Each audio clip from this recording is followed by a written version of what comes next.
Good morning, good morning. Update tayo ngayong Sunday morning, guys. Bago aalis si Kuya AG at si Mami Iya is maglilinis tayo ng refrigerator. Ay, ito pala, refrigerator freezer. Ang ating Panasonic freezer is naka-defrost po. Binunot namin yan sa kagabi. So, kagabi pa lang is hindi na yan sa nakasaksak kasi binunot na nga. Kasi makapal na yung ice niya at saka linisin natin kinabukasan. So yan yung task ni Kuya AJ this morning para po malinis at saka ma-on natin ulit at saka babalik na naman sa kanyang swabbing performance. Ayan, sa mga nakakita po at saka subaybay kay Kuya AJ sa YouTube, ito yung isa sa mga vlog ni Kuya AJ, itong ating Panasonic freezer na medyo marami-rami yung kanyang views at saka marami ding nagtatanong. Especially yung ating mga kasari at kung hindi man kasari, mga businessman na gumagamit or mga business na gumagamit ng mga freezer. Kasi may nagsisearch siguro guys, so lalabas yung pangalan natin, lalong-lalo na pag freezer ang i-search mo sa YouTube is lalabas yung pangalan ni Kuya AJ. So doon sa vlog ko mismo na about sa freezer na to is marami pong nagko-comment and marami pong nagtatanong. Kung hindi nyo itatanong guys, kasi ang ating lahat ng mga gamit namin na ma-purchase, nilalagyan namin ng pizza. So ayan po, 10-05-20. So ilang taon na siya?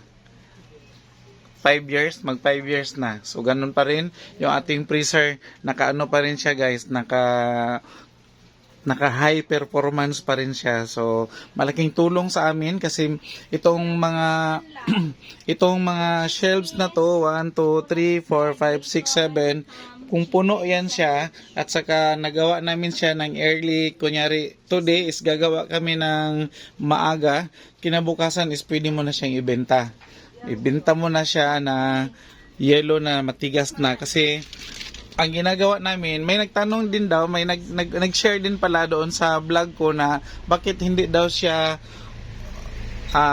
nag-yellow kaagad.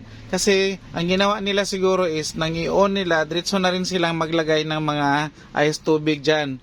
At nagmamadali sila, so ang ginagawa siguro is sa ano ko lang ha, base experience ko, na-try kasi namin ito na pinuno namin agad. Yung isang ganyan, isang palapag na yan is nilagyan namin ng 3 patong ng mga ice tubig pati hanggang sa baba.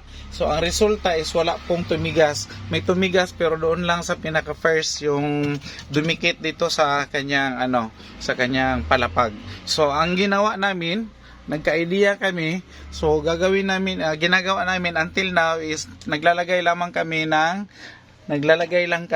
kasi Bisaya siya.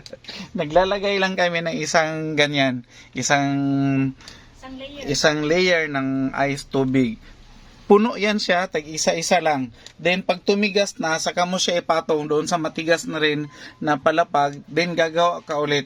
So dahan-dahan siya, hindi siya pwedeng biglain. Kasi kung biglain mo yan, aabot yan ng ilang araw bago siya titigas. So aside na kung kumonsumo ka ng kuryente, hindi mo din mabenta agad yung mga dapat tumigas na.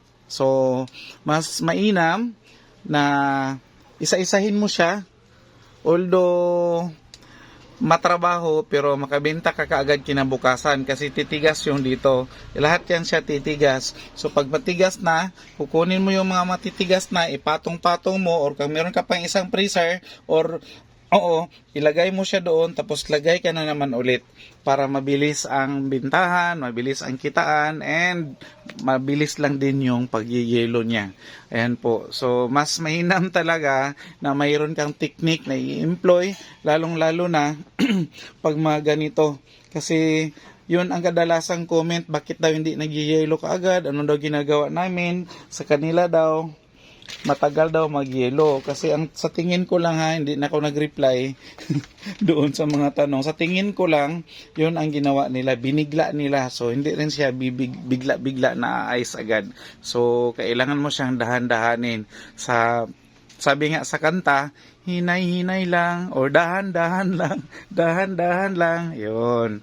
So mas maigi guys na kung hindi kayo excuse me po, kung hindi kayo nasanay o hindi nyo na-practice na bawat may ma-purchase kayo, especially mga appliances or kahit anong gamit, lagyan nyo ng date para at least malaman ninyo kung ilang taon siya tumagal sa inyo. So itong aking balikan ko lang, itong aking freezer na Panasonic is 5 taon na siya. Pero grabe pa rin ang kanyang performance. Sulit, worth it, and malaking tulong talaga guys sa aming tindahan itong ating upright man yan upright na Panasonic freezer. Ayan. So nagtanong din yung iba kung inverter daw ba ito. Hindi ito inverter. Ano na ito, normal freezer. Kasi that time na bumili kami is kauuso pa lang nung inverter. Siguro kung may inverter na talaga nung time na yon, ito yung inverter yung nakuha namin. Sinasadya namin na Sunday kami mag-defrost na ating freezer dahil close kami pag Sunday half day. So hinahayaan namin yan siya na hindi mabuksan-buksan. So mabubuksan yan bukas pa ng umaga. Kasi pag uwi namin mamayang gabi, hindi na kami magbukas. So kung puno yan siya, ang bawat layer meron tig-isang layer ng ice tubig. Kinabukasan tigas yan siya lahat. So kinabukasan patong-patong namin yung mga matitigas na. So gagawa naman kami ulit ng panibagong ice tubig para magiging ice na naman ulit. So that's all na lang muna for today mga ka-guys, and have a blessed Sunday everyone. Bye bye.